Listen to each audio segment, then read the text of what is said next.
It took him 5 rounds in the main event of UFC 259, but Jan Blachowicz is still your light heavyweight champion after outpointing the formerly undefeated middleweight champ Israel Adesanya in Izzy's attempt to become a dual division champion.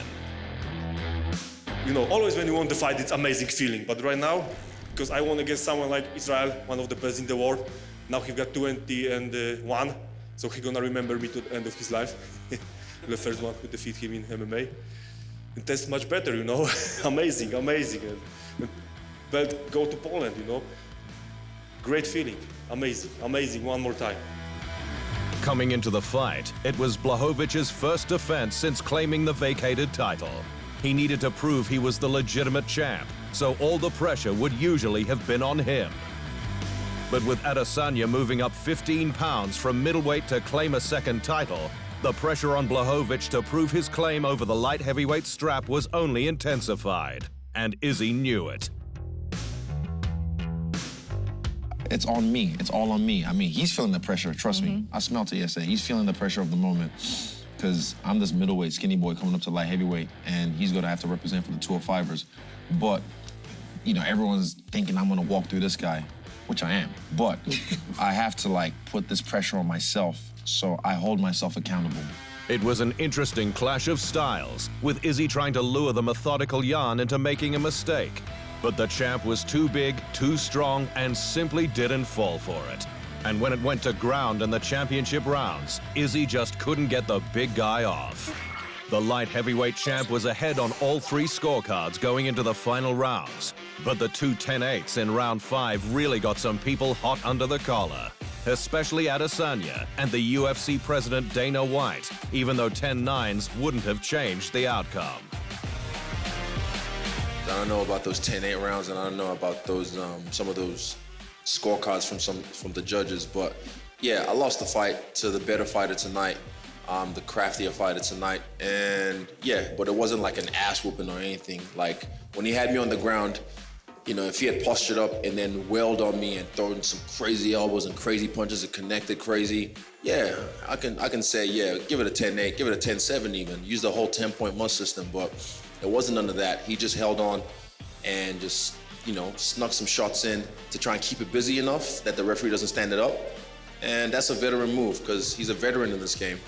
These guys are giving out 10-8 rounds like there were 2 rounds in that fight that they gave a 10-8. Now, when I came up in the fight business, a 10-8 was an ass whooping.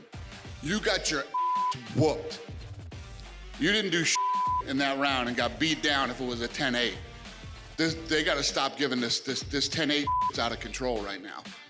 So hopefully we can get this fixed, and they're going to screw up a lot of fights. They're handing out 10-8s like that. There was no 10-8 in that fight. The most obvious reason for Uncle Dana's rancor is that Izzy's loss means his potential big money showdown with the former light heavyweight champ John Jones is all but over, and Johnny Bones agrees. Yeah, never mind, he said after expressing his desire to make Izzy eat his words. That's not even worth my time. As for the reigning champ, he has his next opponent in mind. One-time title contender Glover Teixeira after a brief hiatus, and Uncle Dana is on board. I want a short break, minimum half-year break. I want to spend some time with my family, said the new father. If he wants to wait, Teixeira will be my next opponent. In the co-main event, the dual women's bantam and featherweight champ Amanda Nunes defended the featherweight title with yet another demolition job. This time it was Megan Anderson in under a round. Nunes came into the fight as the biggest favorite on the card, and with good reason, having not been beaten since 2014 and having made 6 consecutive title defenses. Anderson came into the bout as the #1 contender, but as the #1 contender in a practically non-existent division, and she wasn't up to scratch. The fight was a massacre. Anderson got too close, and Nunes rattled her with a bomb. Another punch later, and Anderson lost her legs. A few seconds after that, and the new mom had already swapped her belts for her baby. Since my daughter born was the best thing happened in my life. You know, she brought something for me, like making me a better person, you know, more happy. At the house, like full of love. So what is can get wrong with that? So she really like, she's supposed to be sleepy. She waited to watch my fight, and now she went sleepy. It's crazy. She's supposed to be sleepy, and she went in the cage. She was awake, unbelievable.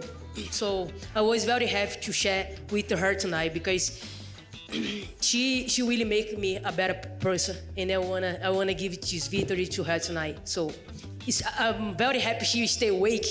It was a miracle. What Nunes does next with the featherweight belt is unclear, having now literally beaten the entire division. But there's no shortage of bantamweight contenders, and there's a trilogy fight with the flyweight champ Valentina Shevchenko on the horizon. So we'll just have to wait and see what happens next for the GWOAT. The big story of the night, though, was Aljamain Sterling claiming the men's bantamweight title. Or to be more accurate, Petr Yan losing the bantamweight title after landing an illegal knee to the grounded Sterling's head in the 4th round of a fight he was winning.